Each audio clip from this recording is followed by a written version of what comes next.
आऊज़ु बिल्लाहि मिनश शैतानिर रजीम बिस्मिल्लाहिर रहमानिर रहीम। सूरह गाशिया आयत नंबर 18-19 पढ़े थे हम। व इलल जिबाली कैफ़ नुसिबत व इलल अर्दि कैफ़ सुतिहत फदक्किर इन्नमा अंत मुदक्किर।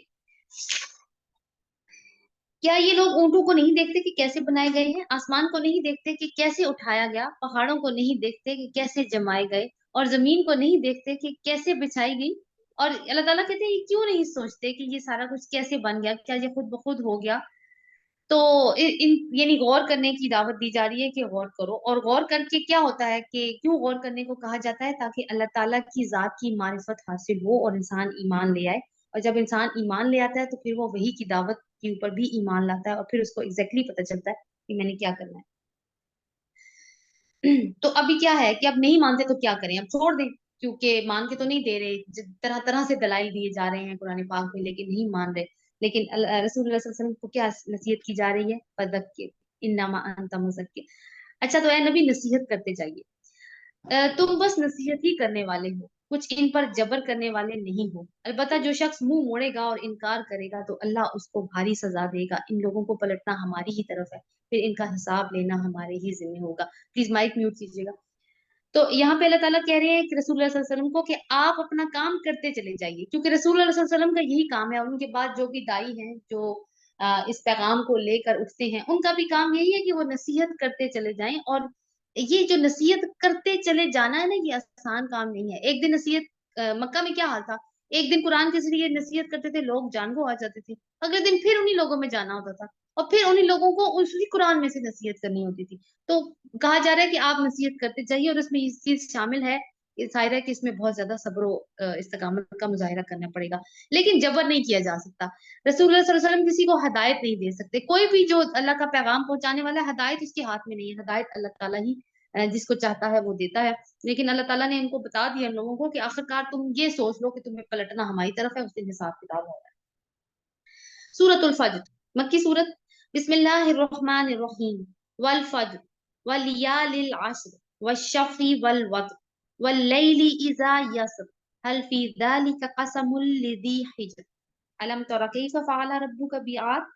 कसम है फजर की और 10 रातों की और जुफ्त और ताक की और रात की जब वो रुखसत हो रही हो, क्या इसमें किसी साहिबे अकल के लिए कोई कसम है? 4 कस्मों का जिक्र किया है और बहुत ज्यादा इसके ऊपर आरा हैं मुफस्सिरून की कि ये किन चीजों की कस्में खाई जा रही है। तकरीबन 30 to 36 इंटरप्रिटेशन मौजूद हैं पहली 4 आयत, तो डिफरेंट डिफरेंट है। सारों को तो अब आपके सामने नहीं रखा जा सकता, लेकिन जो ऐसी चीज है जो कि लिंक कर सकती है, उसको सामने रख रही हूँ कि ये सारी कस्में असल में हज के बारे में हैं। यानी जो फजर की कसम खाई गई है, असल में वो यौमुन नहर की कसम खाई गई है। यौमुन नहर कौन सा दिन होता है? जिस दिन इंसान पूरे के सारे सारे हज के मनासिक अदा करके अब कुर्बानी देने का दिन होता है। यौमुन नहर यानी कुर्बानी का दिन, यानी हज कबूल हो गया तो अब शुक्राने की कुर्बानी देने का वक्त आ गया है। और ये जो सुबह थी, अब 10 रातों की क्योंकि बात की, तो ये जो सुबह हुई है यौमुन नहर की, ये 10 दिन के बाद आई है और वो 10 दिन बहुत ही ज्यादा मुशक्कत भरे थे। जुफ्त और ताक का क्या हो सकता है कि इसमें अयाम तशरीक मुराद हो सकते हैं, जिसके बारे में अल्लाह ताला ने कुरान पाक में कहा है कि बेशक 3 दिन रुको या 2 दिन रुको। दो जुफ्त क्या होता है? जो दो के डिवाइजर्स होते हैं, जो दो पे तकसीम हो जाते हैं, वो सारे जुफ्त होते हैं। और ताक कौन से होते हैं? जो दो के ऊपर डिवाइड नहीं होते। तो दो जुफ्त है और 3 जो है वो ताक है। तो ये है कि अब दोनों की वो किया जा रहा है कि कर कर लो, तुम्हारी मर्जी है, तुम 2 दिन भी कर सकते हो और 3 दिन भी, तो उनकी कसम खाई गई है। फिर रात की जब वो रुखसत हो रही हो, यानी जो यौम अरफा की रात है, जो कि 9th रात है, और वो भी रुखसत हो रही है, जिनकी वो जा रही है। और जल्दी जल्दी रात जो गुजर रही है, यानी कि अब जो 10th रात है जो जल्दी जल्दी गुजर रही है। और उसके बाद आप देखें कि वो रात जब गुजर जाएगी तो क्या होगा? जब रात गुजर जाती है तो फिर सुबह आती है ना। तो आप देखें कि जब वो सुबह आएगी, रात की जब वो रुखसत हो रही हो, तो फिर पहली आयत के साथ लिंक करें तो क्या आएगी? उसके बाद फिर फजर आ जाएगी। तो एक तरह का ना रिंग बन जाता है पूरा। और बाकी आराज में ये है कि जुफ्त और ताक में शायद ये बात की है कि अल्लाह ताला जो है वो ताक है और बाकी सारी मखलूक जुफ्त है। और कुछ ये भी बात है कि नबूवत के आने से पहले बहुत अंधेरा था, तो फिर वो जो फजर हुई असल में वो नबूवत की फजर थी, और उसके बाद जो 10 रातें हैं उनको डिफरेंट तरीके से इंटरप्रेट किया गया। बहरहाल ये मुख्तलिफ तरह की इंटरप्रिटेशंस हैं। अल्लाह ताला इन कस्में खाने के बाद क्या कह रहे हैं कि क्या इनमें किसी साहिब अकल के लिए कोई कसम है, कोई कसम है? इन इतनी कस्में खाने के बाद भी क्या तुम्हें कोई यकीन की कोई तुम्हें कमी हो सकती है, या कोई गुंजाइश है कि तुम्हें मजीद किसी बात का यकीन दिलाया जाए? तुमने देखा नहीं तुम्हारे रब ने क्या बर्ताव किया ऊंचे सतूनों वाले आधे इरम के साथ? अच्छा, ये क्योंकि आप देखें कि आप थोड़ा सा एक सीक्वेंस चल रहा है, तो ये जो मैंने आपके सामने इंटरप्रिटेशन रखी हज के दिनों को लेकर, उसमें एक चीज तो ये है कि वो जो पहले 10 दिन हैं उसके जुल्हज के, वो भी बहुत ज्यादा वैल्यूड हैं, और उनमें रोजे रखने का भी हुक्म दिया गया उन लोगों को जो यानी कि रसूल अल्लाह सल्लल्लाहु अलैहि वसल्लम की तरफ से जो हज नहीं कर रहे उसका। फिर इसके बाद जो सूरत आ रही है ना, वो सूरह बलद है। और सूरह बलद जो है वो किस शहर के बारे में है? वो मक्का के शहर के बारे में। तो क्योंकि एक सीक्वेंस में भी बात चले, तो इसलिए भी हज, ये जो कस्में हज के बारे में है, इनको रिलेट किया जा सकता है अगली सूरत के साथ। तुमने देखा नहीं तुम्हारे रब ने क्या बर्ताव किया ऊंची सतूनों वाले आधे इरम के साथ? आद का तो हमें पता है, हजरत हूद अलैहिस्सलाम की कौम। अब इरम कौन है, कौन थे? ये इनके शाही खानदान का लकब था। जो आद का शाही खानदान था उनका लकब था इरम, जिनके मानित कोई कौम दुनिया की मुल्कों में पैदा नहीं की गई। बहुत ही ज्यादा कवि हैकल किस्म के लोग थे, बहुत ही मजबूत, टेक्नोलॉजी में भी काफी वास्ट। और तमूद के साथ जिन्होंने वादी में चट्टानें तराशी थी, और मेखों वाले फिरौन के साथ ये वो लोग थे जिन्होंने दुनिया के मुल्कों में बड़ी सरकशी की थी। तो समूद कौन थे? जो पत्थर तराशते थे, पहाड़ों को तराशते थे, उसमें अपने बड़े मजबूत घर बनाते थे। उसकी मैंने एक तो शायद आपको पिक्चर्स भेजी थी। फिर मेखों वाला फिरौन क्यों कहा जाता था? एक तो ये कि लोगों को सजा देने के लिए ये मेखें गाड़ता था। हजरत आसिया रजी अल्लाह अन्हा को भी इसने मेखे गाड़ के ना मतलब दीवार के साथ किया था। फिर लोगों को सूली दिया करता था, और जो लॉग्स होती थी खजूर की, उसके साथ उनके तनों के साथ मेखे ठोका करता था। फिर एक और हवाला दिया गया था कि इसके खैमे, क्योंकि ये लश्कर कशी करते थे, जंगों पे रहते थे, तो खैमे लगाया करते थे जगह जगह पे जाके। तो खैमे लगाने के लिए जो मेखे यूज करते थे उसकी तादाद बहुत ज्यादा होती थी, इसलिए भी इसको खैमा मेखों वाला कहा जाता है। ये कौन लोग थे जिन्होंने सरकशी की और उसमें और उनमें बहुत ज्यादा फसाद फैलाया? आखिर तुम्हारे रब ने इन पर अजाब का कोड़ा बरसा दिया। अजाब के बारे में भी हम पढ़ चुके हैं। हकीकत ये है कि तुम्हारा रब घात लगाए हुए है। पहले हमने पढ़ा था कि घात लगाए हुए कौन सी चीज है? वो चीज जो जहन्नुम के बारे में हमने पढ़ा था। अब यहाँ पे घात देखिए, वो जगह है जहाँ पे इंसान को पता नहीं होता कि उसका इंतजार हो रहा है, कोई छुपा हुआ बैठा है उसके ऊपर हमला करने के लिए। तो अब यहाँ पे है कि अल्लाह ताला भी हर चीज को नोट कर रहे हैं। जो हरकतें भी दुनिया में लोग कर रहे हैं, वो पूरी बेखौफी के साथ क्योंकि कर रहे हैं, ज्यादा से ज्यादा सरकशी में बढ़ते चले जा रहे हैं। तो अल्लाह ताला क्या है कि उनको मजीद सरकशी में बढ़ने नहीं देगा। एक कयामत का दिन आएगा जहां पे फिर उनकी पकड़ हो जाएगी।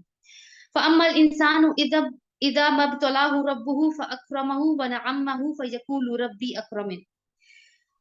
मगर इंसान का हाल क्या है? इंसान का हाल ये है कि इसका रब जब उसको आजमाइश में डालता है और उसे इज्जत और नेमत देता है, तो वो कहता है मेरे रब ने मुझे इज्जतदार बना दिया। यानी अब बड़ा खुश हो जाता है कि अल्लाह ताला ने मुझे नेमतें भी दी, अल्लाह ने मुझे इज्जत से भी नवाजा, अब खुश है।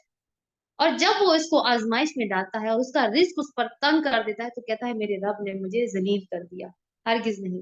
तो ये इंसान की एक मादा परस्त सोच है जिसकी अक्कासी यहाँ की जा रही है कि दुनिया में नेमतें मिल गई तो इसको लगता है मुझे बड़ी इज्जत मिल गई। हालांकि वो नहीं जानता कि वो भी बहुत बड़ी आजमाइश है। वो उससे भी बड़ी आजमाइश है जिसमें उससे नेमतें छीन ली गई हैं। क्योंकि नेमतें छीन ली जाएंगी तो फिर वो अल्लाह के यहाँ आजी का इख्तियार करेगा। लेकिन नेमतें मिलती हैं तो इंसान सरकश हो जाता है। तो ये ज्यादा बड़ी आजमाइश है। हरगिज नहीं, बल्कि तुम यतीम से इज्जत का सलूक नहीं करते थे, और मिस्कीन को खाना खिलाने पर एक दूसरे को नहीं उभारते, और मीरास का सारा माल समेट कर खा जाते हो, और माल की मोहब्बत में तुम बुरी तरह गिरफ्तार हो। हरगिज नहीं। यानी ये तुम्हारा जो ख्याल है ना, गलत है कि तुम दुनिया में जो भी तुम कर रहे हो, जीते जी जो तुम माल खा रहे हो या माल की मोहब्बत में मुब्तला कर रहे हो, उसकी कोई बास पोस नहीं होगी। जब जमीन पै दर पै कूट कूट कर रेगजार बना दी जाएगी। इजा दुक्कतिल अर्दु दक्कन दक्का वजा रब्बुका वल मलकु सफ़न सफ़ा वजीअ यौमा इदिन बिजहन्नम। जब जमीन कूट कूट कर रेगजार बना दी जाएगी, ये बिल्कुल फ्लैट कर दी जाएगी, तुम्हारा रब जलवा फरमा होगा इस हाल में कि फरिश्ते सफ दर सफ खड़े होंगे। तो अल्लाह ताला जलवा अफरोज होंगे इस दुनिया में, और फरिश्ते साथ में सफ दर सफ उनके सामने खड़े होंगे। और जहन्नम उस रोज सामने लाई जाएगी। रसूलुल्लाह सल्लल्लाहु अलैहि वसल्लम ने बताया कि जहन्नम की 70,000 लगामें होंगी, और हर लगाम को 70,000 फरिश्ता खींच रहा होगा।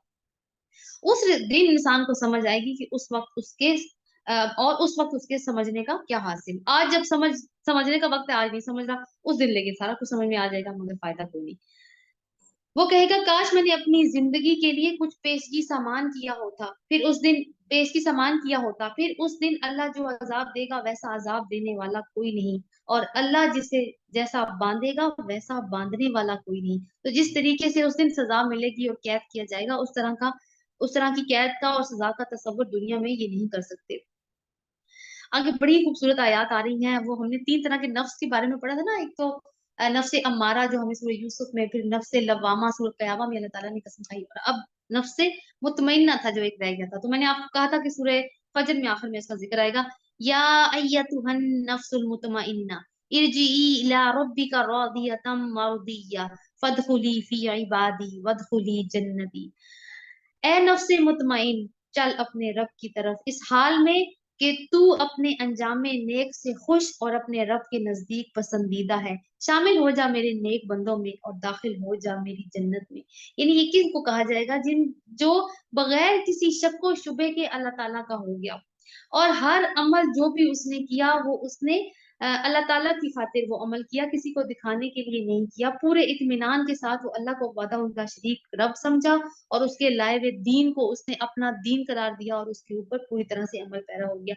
ऐसे शख्स जब इनकी मौत का वक्त आएगा तो फरिश्ते इनको क्या क्या के पुकारेंगे, या तुहन नफ्सुल मुतमइन्ना, ए मुतमइन नफ्स अपने रब के पास चल। ये वो लोग थे जो दुनिया में जब तकलीफें आती थी या जब खुशियां आती थी तो आपे से बाहर नहीं हो जाते थे, तकलीफों पे रब का शुक्र और उसका सब्र अख्तियार करते थे, यानी हर हाल में शुक्र करने वाले थे। वो जो रसूल अल्लाह ने कहा अल्हम्दुलिल्लाह अला कुल्ली हाल, वही इनका तरीका था। और बाकी ये है कि खुशियों में भी बहुत ज्यादा फूल नहीं जाते थे, एक बैलेंस अप्रोच के साथ रहे।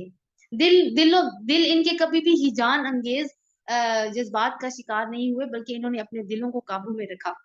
तो ऐसे लोगों को फिर फरिश्ते यही कह के पुकारेंगे कि या तो नफ्स मुतमइन्ना, अल्लाह ताला की तरफ चलो ए नफ्स मुतमइन्ना।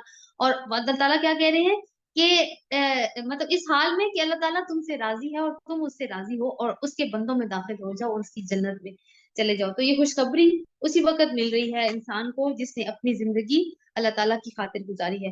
सूरह बलद, बिस्मिल्लाहिर्रहमानिर्रहीम, ला उक़्सिमु बिहादल बलद व अंत हिल्लुम बिहादल बलद व वालिदिन व मा वलद। अल्लाह के नाम से जो बेइंतहा मेहरबान और रहम फरमाने वाला है। नहीं, मैं कसम खाता हूँ इस शहर मक्का की, और हाल ये है कि ए नबी सल्लल्लाहु अलैहि वसल्लम, इस शहर में तुमको हलाल कर दिया गया है। यानी नहीं का मतलब जो ऊपर आया सबसे पहले वहीं से स्टार्ट हो रहा है कि हकीकत वो नहीं है जो तुम समझे बैठे हो, जो तुम्हें गलतफहमी है उसके अजाले, यानी गलतफहमी के अजाले के लिए यहाँ पे ला का लफ्ज आया है कि नहीं, जो तुम समझे बैठे हो वो बात सही नहीं है। और बाकी क्या कि ए